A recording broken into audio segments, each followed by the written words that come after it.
할렐루야. 하나님의 큰 은혜가 저와 여러분과 있길 주님으로 축복합니다. 자식은 아버지가 걸어간 길을, 그것도 실패한 아버지가 걸어간 길을 원하는 자식은 아무도 없을 것입니다. 또한 아버지 역시 마찬가지, 자신이 실패했던 길을 걸어가길 원하는 그런 부모는 세상에 단 한 사람도 없을 것입니다. 하나님 역시 마찬가지입니다. 하나님은 우리들이 언제든지 바른 길 가기 원하고 승리의 길 가기 원하지, 어떤 실패한 사람들의 모델을 바라보면서 그 실패한 사람들 따라가기를 원하시는 그런 하나님이 아닙니다. 왜냐하면 하나님께서는 우리에게 복을 주고 또 복을 주기 원하시는 분인데, 그것은 바른 길, 의의 길을 가고자 할 때에 그 복들이 오늘 우리 가운데 임하는 줄 믿습니다. 그래서 하나님께서 언제든지 순종하며 따르기를 원하고 있습니다. 그 순종이라는 게 다른 게 아니고 하나님의 말씀대로 우리가 살아가길 원하는 겁니다. 그것이 우리에게는 무거운 어떤 짐이 아니라 가벼운 것이요 쉬운 것이라고 그렇게 말씀했고, 또 그것은 멀리 있는 것이 아니라 가까이 있는 것이라고 말했습니다. 오늘 하나님께서 저와 여러분 가운데 함께 하시고 우리의 모든 것을 책임져 주시는 하나님의 은혜가 있기 원하고, 우리 주께서 말씀하시기만 하면, 또 여러분이 성령을 읽다가 영혼의 감동이 있어가지고 깨닫는 지혜가 있어서 무엇을 순종하기를 원하는 본문들이 있다면 순종해내는 그런 멋진 삶을 저와 또한 여러분이 함께 살아내길 주님으로 축원합니다. 오늘의 주인공은요, 4명의 꿈의 사람들 중에서 두 번째 이삭입니다. 이삭은 순종함으로 꿈을 이루는 사람입니다. 순종하는 꿈. 순종하다 보니까 하나의 은혜 가운데 꿈을 이루더라고요. 이삭이, 하나님은 어떻게 해서 이삭이 이 땅에 보낼 수 있었습니까? 아브라함이 꿈을 쫓아 살았더니 아들 이삭을 얻게 되었다고 제가 지난주에 말씀을 드렸습니다. 이 아들이 얼마나 좋았으면 이름을 이삭, 웃음이라고 했겠습니까? 이삭의 이름 뜻이 웃음이거든요. 이 이삭이라고 이 이름을 지었던 특별한 배경이 있는데, 이삭을 주기 1년 전에 하나님과 사라가 입씨름 하다가 서로 웃었니 안 웃었니 이거 변론하다가 1년 후에 태어났는데, 아브라함이 그 낳은 아들을, 옛날을 생각해서 그랬는지 모르겠지만 아들의 이름을 이삭이라고 이렇게 지었습니다. 그러니 이 아름다운 아들 이삭을 얻고 난 아브라함의 놀라운 은혜 고백이 있는데, 창세기 21장 21절에 보면 이렇게 고백하더라고요. 그래서 제가 읽겠습니다. 하나님이 나를 웃게 하시니 듣는 자가 다 나와 함께 웃으리로다. 할렐루야. 하나님이 나를 웃게 하시니 듣는 자가 다 나와 함께 웃게 하겠다는 거예요. 아마 이런 표현은 이것도 괜찮을 것 같아요. 여러분이 웃으면 제가 웃는 거고, 제가 웃으면 여러분이 웃는 거, 웃게 되는 줄 믿으시기 바랍니다. 그러니까 여러분 항상 저를 위해서 기도해 주셔야 돼요. 하나님, 우리 목사님 웃게 해 주시옵소서. 제가 잘 웃지 못하지만 웃게 해 주시옵소서. 할렐루야. 할렐루야. 여러분 역시 여러분의 웃음이요 곧 저의 기쁨이 되기 때문이고, 저의 기쁨이 곧 아버지 하나님의 기쁨과 아버지의 즐거움이 되기 때문에 그렇습니다. 할렐루야. 그러니요, 꿈의 사람 이삭은 출생부터 너무나도 행복했습니다. 하나님 아버지께서 주셨던 약속으로 출생했으니 얼마나 행복한 출생입니까? 옛날 우리 어른들은 자신 출생에 대해서 얼마나 많이 비관적으로 말합니까? 이런 노래도 있잖아요. 태주잔은 술 제사 지내면서 물리는 잔을 갖다 태주잔이라고 하는데, 그 태주잔에 날라와서 술집김에 날라왔냐 이렇게 말하는 그런 옛날 노래들도 있는데, 이 아름다운 하나님의 사람 이삭은 하나님 약속받고 태어났으니 얼마나 행복합니까? 그래, 출생 자체가 행복합니다. 그러므로 아들 이삭은요, 자기 아들이 아니라 아마도 이렇게 생각했을지도 모릅니다. 우리 아들 이삭은 하나님의 아들이다. 할렐루야. 하나님의 자녀다. 그러니까 내가 어찌할 수 있는 아들이 아니라 하나님의 손 안에 있는 아들이라고 아마 아브라함이 그렇게 충분히 생각했었을 것입니다. 왜 그럴까요? 너무나도 귀한 아들이기 때문에 그렇습니다. 또 하나님께서 이삭을 꼬박꼬박 챙겨준 걸 볼 때도 아브라함은 그렇게 느꼈을 것입니다. 그러니 이삭, 이 아들 통해서 아버지 아브라함의 꿈이 조금씩 이루어져 가는 것이죠. 그러므로 이삭의 출생은요, 약속을 받은 아브라함의 행복이었고, 약속을 받은 사라의 큰 행복이었었습니다. 그래서 아브람이라는 이름이 이삭 때문에 아브라함으로 될 수 있는 시발점이 되었고, 사라라는 이름이 사레에서 바뀐 이름인데, 이 사레가 사라로 바뀌었던 놀라운 은혜의 시발점이 뭐냐? 결국 이삭이었기 때문에 그렇습니다. 만약 이삭이 출생하지 않았다면 아브람은 여전히 아브람으로 끝날 것이고, 사레는 사레로 끝나는 것인데, 하나님께서 이 이삭을 주셨기 때문에 사라로 바뀔 수 있었고 아브라함으로 바뀔 수 있었던 것이죠. 할렐루야. 사랑하는 성도 여러분, 그러니 이런 아들 보면 덩실덩실 춤밖에 출 것이 더 있겠습니까? 오늘 저와 여러분께서도 오늘 이 아브라함의 놀라운 은혜의 축복과 아브라함의 즐거움이 여러분의 자녀를 통해서 이루어지길 주로 축원합니다. 이삭은 그러다 보니까요, 어떤 삶을 살았습니까? 저는 이삭에게 이렇게 접도를 붙이고 싶어요. 절대 순종자였다. 순종, 절대 순종자. 이삭에게는 노가 없더라고요, 보니까. 여러분, 제가 성경을 보고 또 보는데요, 이삭에게서요, 흠을 찾을 만한 것이 없어요. 물론 자기 부인 리브가를 아비멜렉이라는 사람에게 누이라고 빼놓은 것 외에는 뭐 속인 게 아무것도 없어요. 흠잡을 데가 없어요. 그러니까 이삭이 그 자체가 흠없는 그런 삶을 살았습니다. 하나님께서 이렇게 흠없는 삶을 살게 하셨던 특별한 은혜의 이유가 뭔가 했더니, 그것은 이삭은 모든 것에 yes 순종만 있더라고요. 제가 지난주 중에 잠깐 소개한 내용들이 있었는데요, 제가 이 안양에 가면 갈멜산 기도원이 있습니다. 아주 오래된 정통한 기도원입니다. 아주 좋습니다. 가끔 여러분도 한번 가보시면 너무 좋은데, 이 갈멜산 기도원에서 본 한 현수막 글귀가 제 눈에 크게 들어왔습니다. 우리 성도들에게 카톡으로 제가 올려드리기도 했던 건데, 이런 글귀였습니다. 순종할 수 있는 용기를 주소서. 할렐루야. 여러분, 순종할 수 있는 용기, 이런 말 거의 처음 들어보지 않았습니까? 순종할 수 있는 용기를 달라고.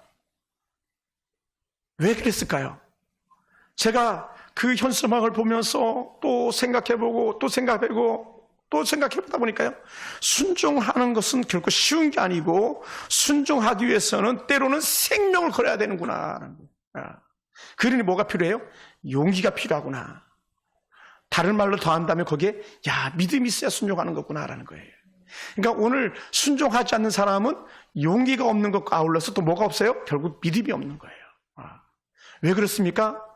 전에 창세기 22장 보면은 아브라함아, 내가 이제 알았다. 내가 믿음의 사람인 줄 이제 알았다. 막 하나님께서 그러시잖아요.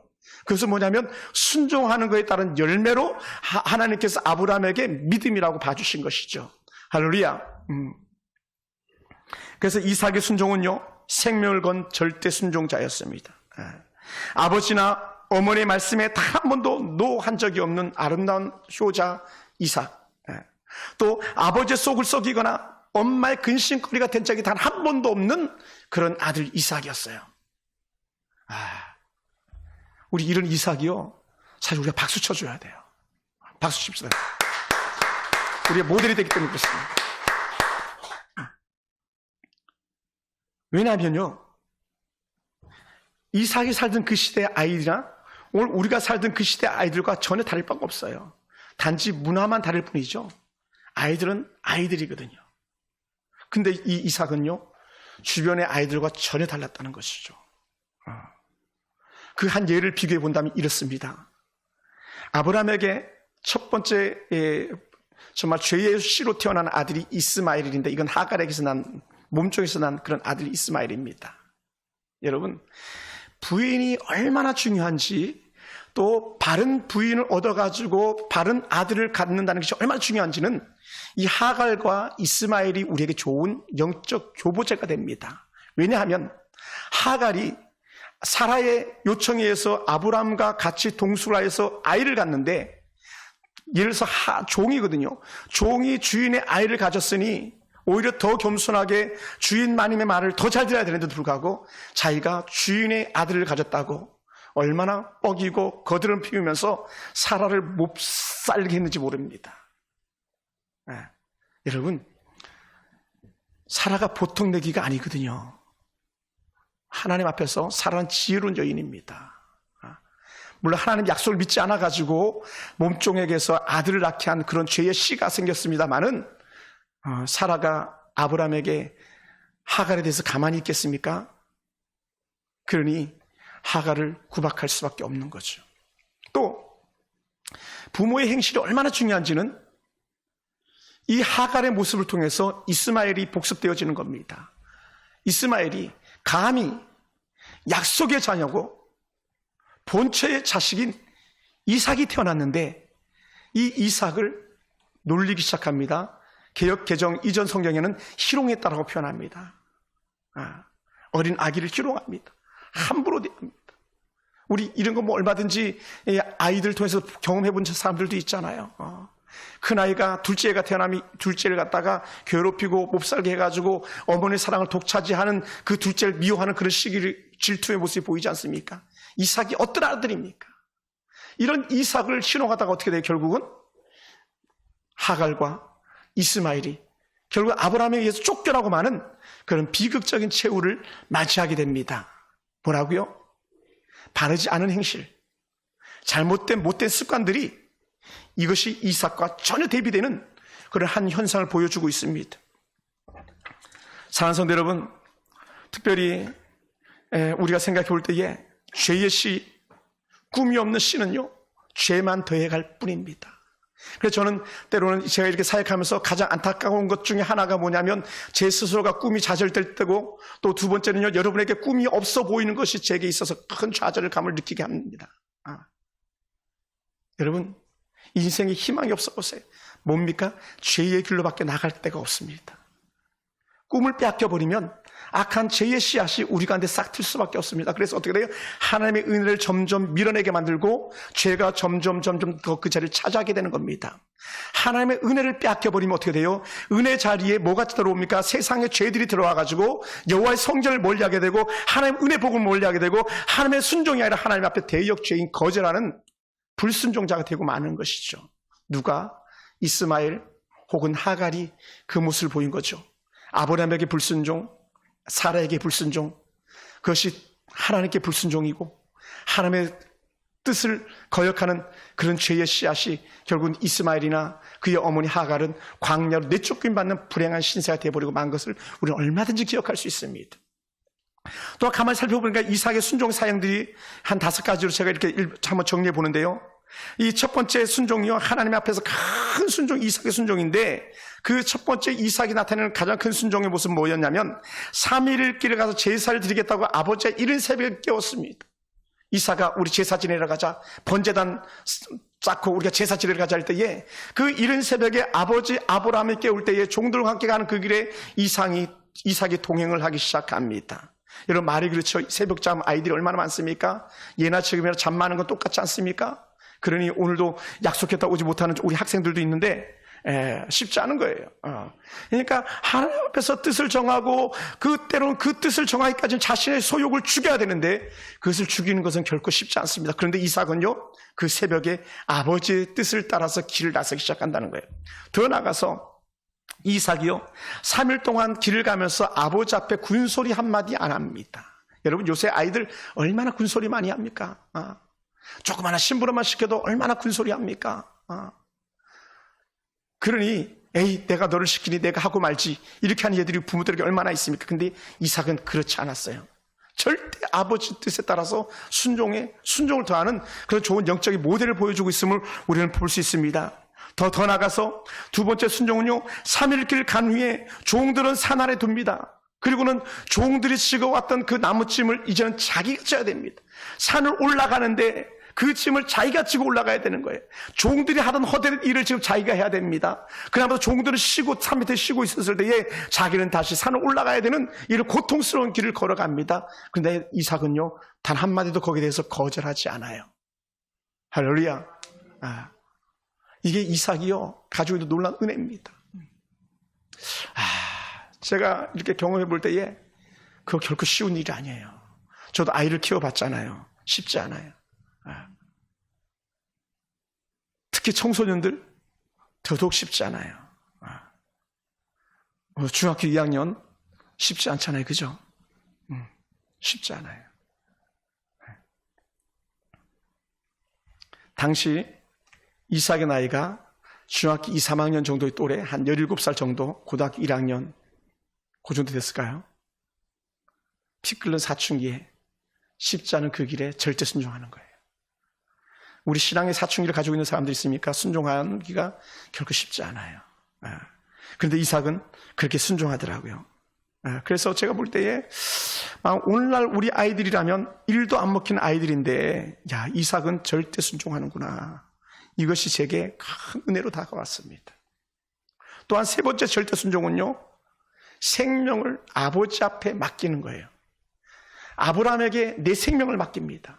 여러분, 우리는 요새 애들 혼내려고 그러면 어떻습니까? 예를 들어서 젊은 아이들, 뭐 고등학교 중학생만 돼도 엄마 손 이렇게 각 막잖아요. 탁 막고 막 빗자루 잡고 막고. 응? 저 같은 경우도 그래서 고등학교를 졸업하고 나서는 아버지한테 맞은 적이 없어요. 내가 막아서 그랬는지 모르겠지만, 막을 수 있어서 그랬는지 모르겠지만 맞아본 적이 없는데, 이삭은 아버지 뜻이라면 생명도 아버지 뜻대로 맡기는 것을 보게 됩니다.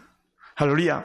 그런 한 예가요, 아버지 아브라함이 번제단에 자신을 묶어 놓습니다. 번제단을 나무를 가지고 간 그것을 잘 쌓아가지고 그 위에다가 재물을 올려놓아야 되는데 재물은 올려놓지 않고 자기를 붙들어 매서 그 위에다 올려놓지 않습니까? 여러분, 말이 그렇죠. 제가 저렇게 튼튼한 우리 용수를 만약에 묶는다고 생각해 보세요. 제가 무슨 수로 쟤를 묶겠어요? 이렇게 툭 하면 다 끌어져 버리지. 목사님 뭐 하세요? 이렇게 하면 끝인데, 예를 들어서. 근데 이삭은 아버지가 하는 일에 있어서 전혀 요동하지 않고 그대로 순종하더라고요. 그것도 여러분, 이삭은요 이미 제사 전문가입니다. 오늘날 우리로 표현하면 예배 전문가죠. 예배 전문가 이삭은요 지금 제단 위에 자신의 몸을 밧줄로 묶어가지고 올려놓았다는 것은 무엇을 의미하는지 누구보다 더 잘 아는 그런 이삭입니다. 그런데 그런 이삭이 아버지에게 단 한마디도 반항하지 않습니다. 물론 제단에 올라가기 전에 질문했던 적이 있어요. 아버지, 이 나무와 제단들은 이렇게 있지만 근데 번제에 쓸 재물은 어디 있습니까? 할 때에 아버지가 툭 한마디 한 게 뭐냐면, 재물은 하나님이 알아서 살실 거야. 이 말 하는 거 외에는 없어요. 그리고는 자기를 묶어서 그 제단 위에다가 올려놓은 겁니다. 여러분, 말이 안 되죠. 말이 안 되는 거예요. 더군다나 이제는 아버지가 칼을 빼어들여서 내리치기만 하면 언제 자기 목에서 정말 피가 흐르고 자기 목이 달아날지 모르는 그런 상황까지 이르게 됩니다. 내리치기만 하면 끝나는 거예요. 그 상황에서도 성경에서는요, 이삭이 한마디도 하지 않습니다. 할렐루야. 야, 이거 참으로 놀라운 거예요. 여러분, 우리 말 얼마나 많습니까? 우리 얼마나 말하기 좋아합니까?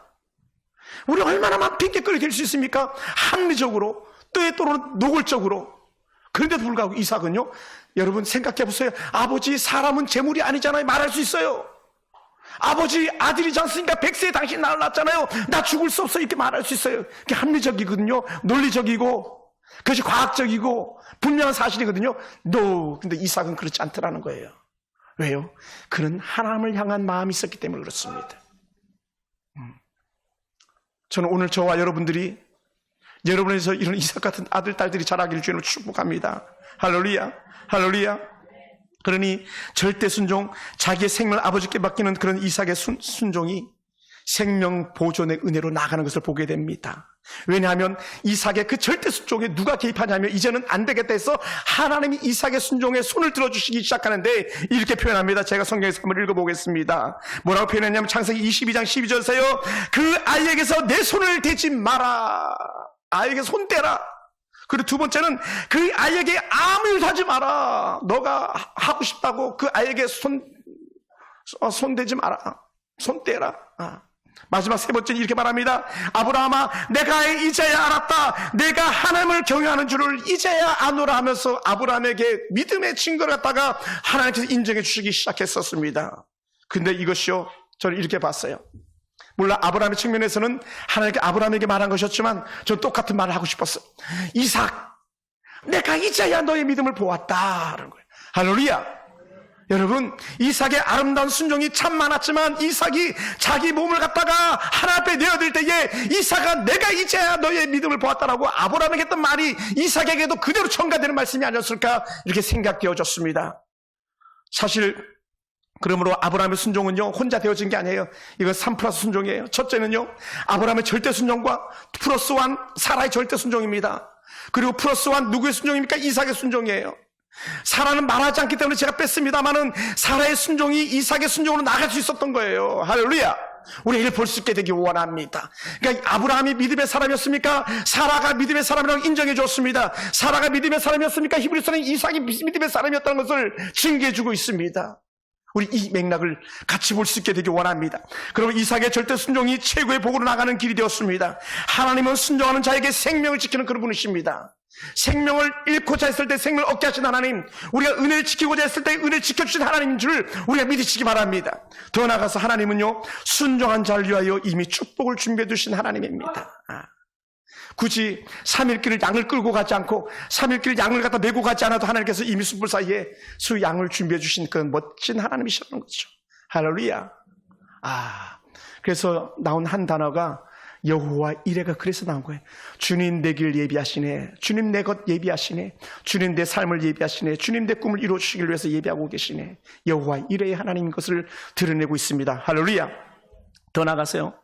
이것도 오늘 우리가 순종하기 참으로 어려운 한 부분이었는데, 이삭의 네 번째 순종은요, 결혼이었어요.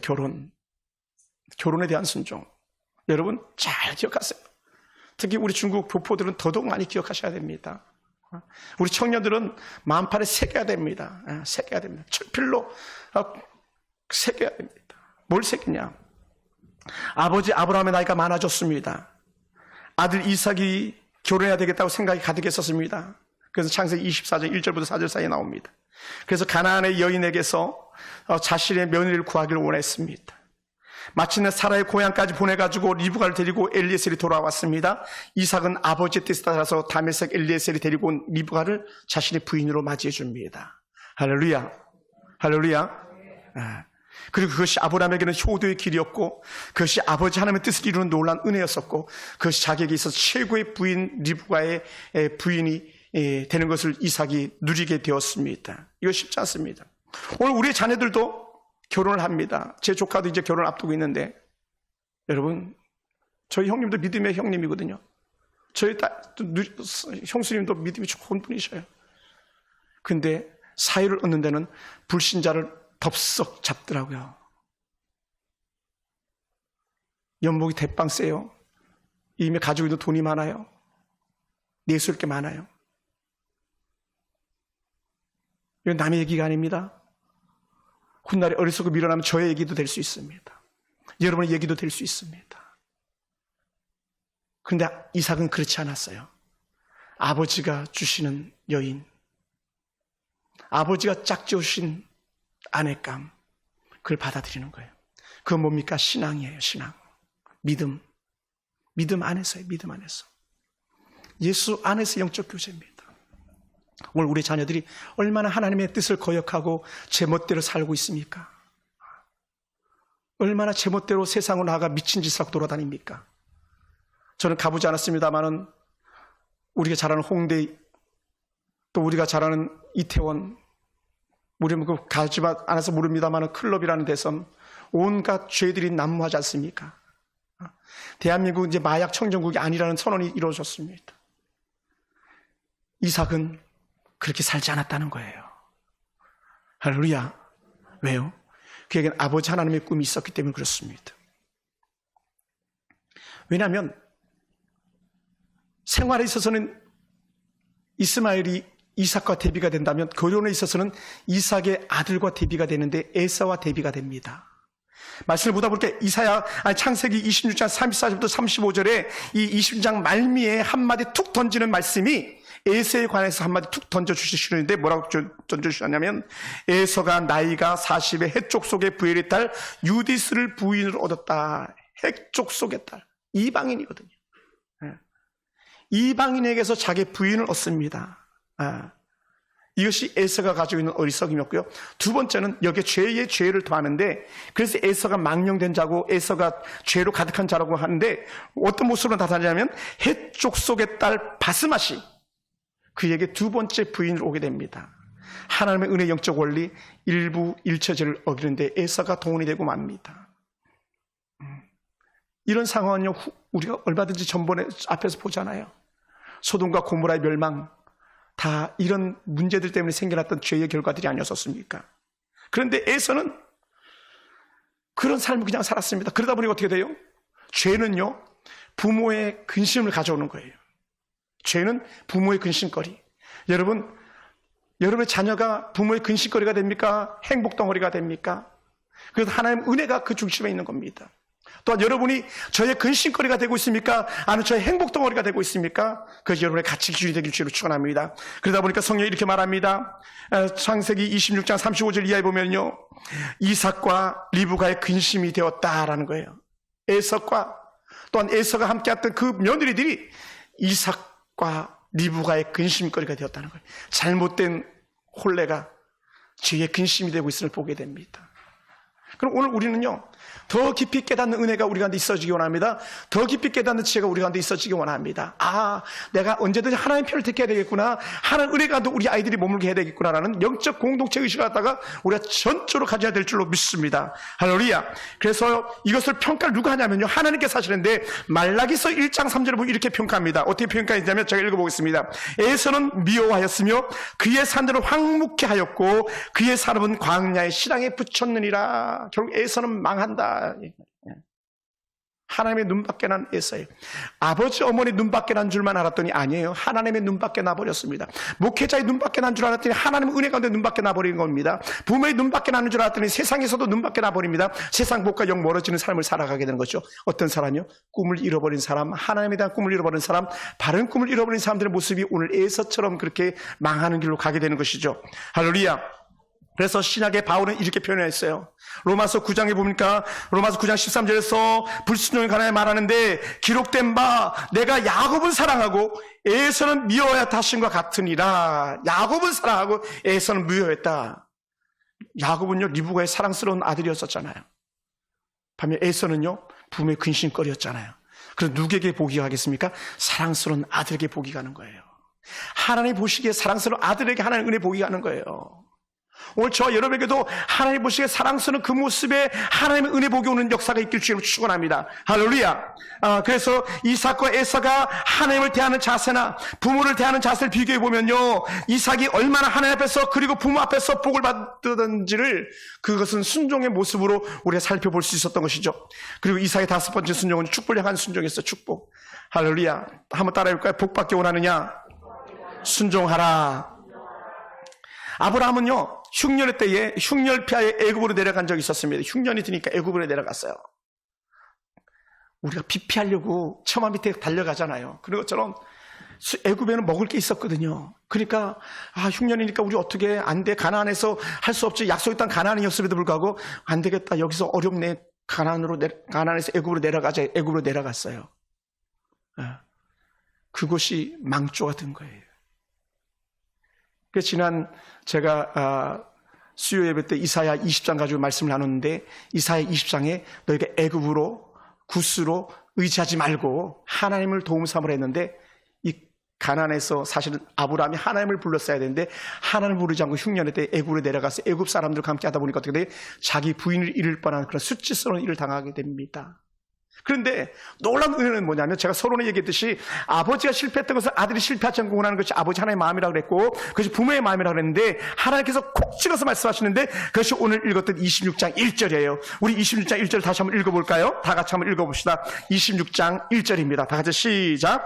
아브라함 때에 첫 흉년이 들었더니 그 땅에 또 흉년이 들매 이삭이 그랄로 가서 블레셋 왕 아비멜렉에 이르렀더니, 하나님께 주문을 하면서 흉년의 때에 그 땅에 흉년이 들었더니 이삭이 아브라함이 블레셋 왕 아비멜렉을 이뤘고, 이삭은 여호와께서 말하시되 애굽으로 내려가지 말고 내가 너에게 지시한 땅에 거주하라, 2절에 그렇게 표현했었어요. 그러니까 아브라함은 흉년을 피해서 애굽으로 내려갔지만 이삭은 하나님께서 거주하라 그러니까 흉년이 때인데도 불구하고 그 자리에 그대로 머물러 있었던 거예요. 여러분, 움직이는 건요, 우리가 움직이는 게 아니라 하나님이 움직여야 되는 거예요. 할렐루야.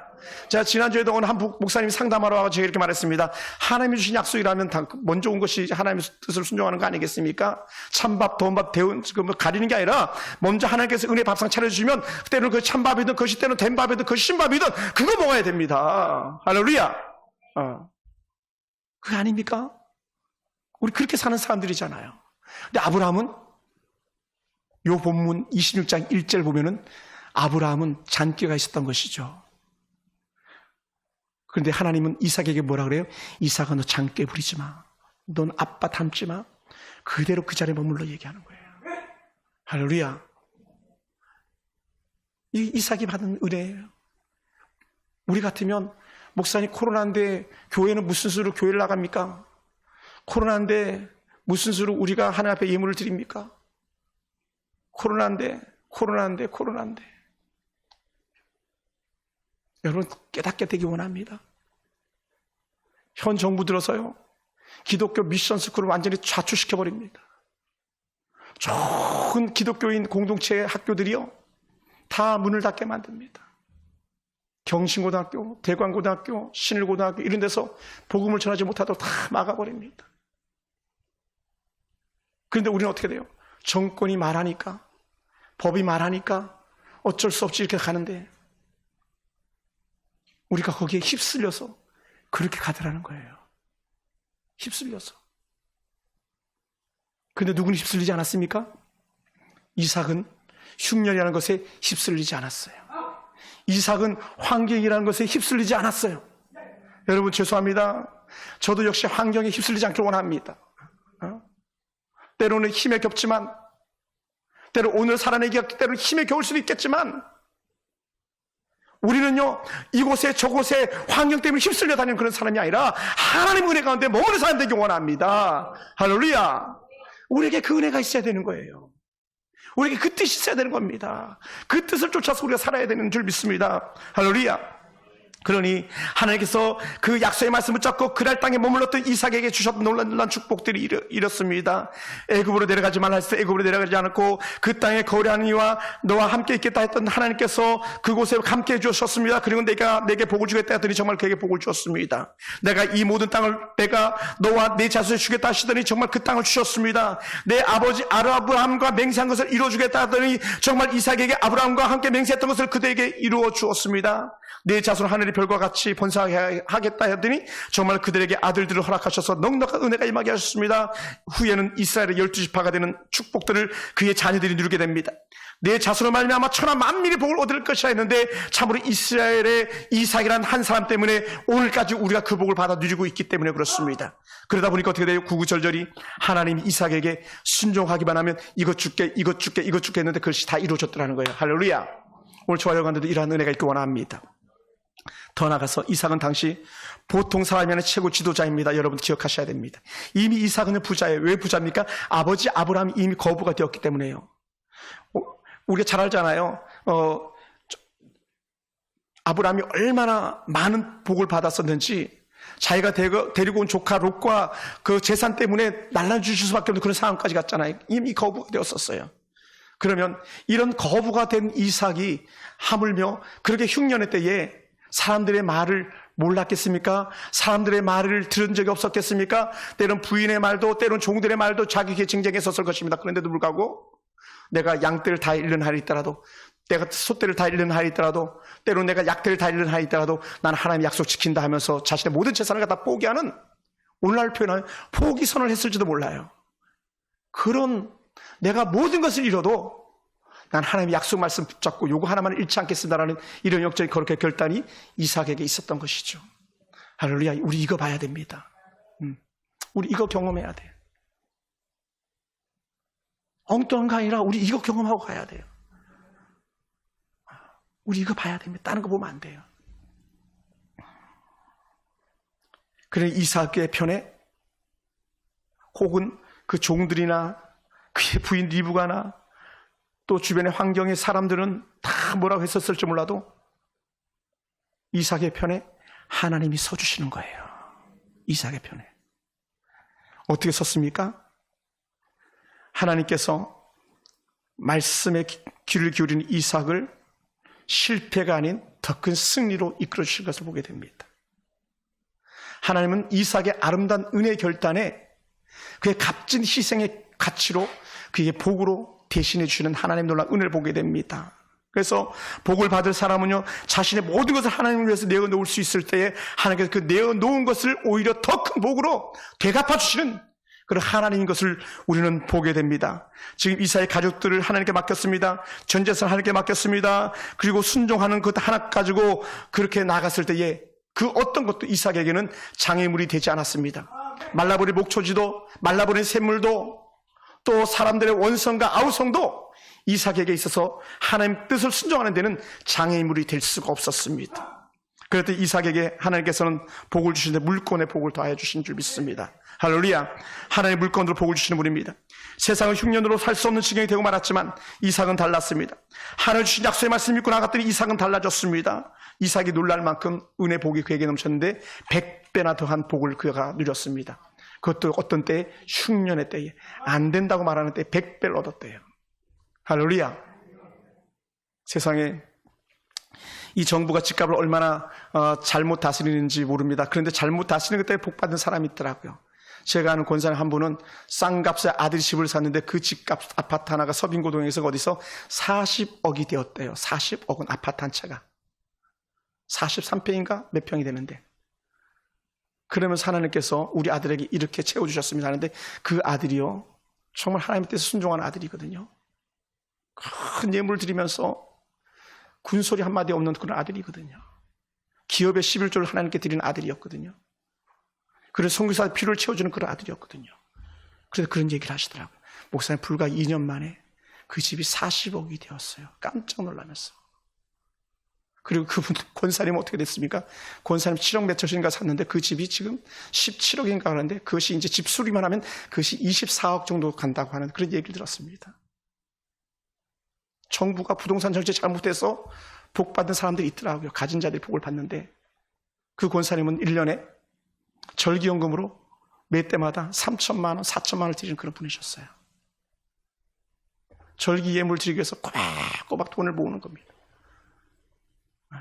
그런 순종의 도를 보이더라고요.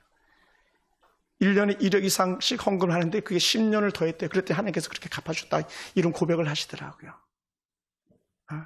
여러분, 물건이 아니라 다른 게 아니라 하나님께 순종하는 사람들이 가는 길을 우리가 볼 수 있게 되기 원합니다. 그래서 이삭의 꿈은요, 순종이라는 절대 헌신 속에 하나님의 은혜가 그에게 임하고 순종의 절대 소원의 그 은혜 가운데 순종했더니 하나님께서 그에게 이삭이라는 정말 웃고 웃는 그런 이름의 가치를 그에게 허락해 주셨습니다. 사랑하는 성도 여러분, 여러분에게도 꿈과 또 마음에 소원하는 일들이 있습니까? 하나님의 순종은요, 여러분에게 꿈을 꾸게 하실 것이고 하나님의 뜻에 순종하다 보면 여러분의 꿈이 이루어지는 줄로 믿습니다.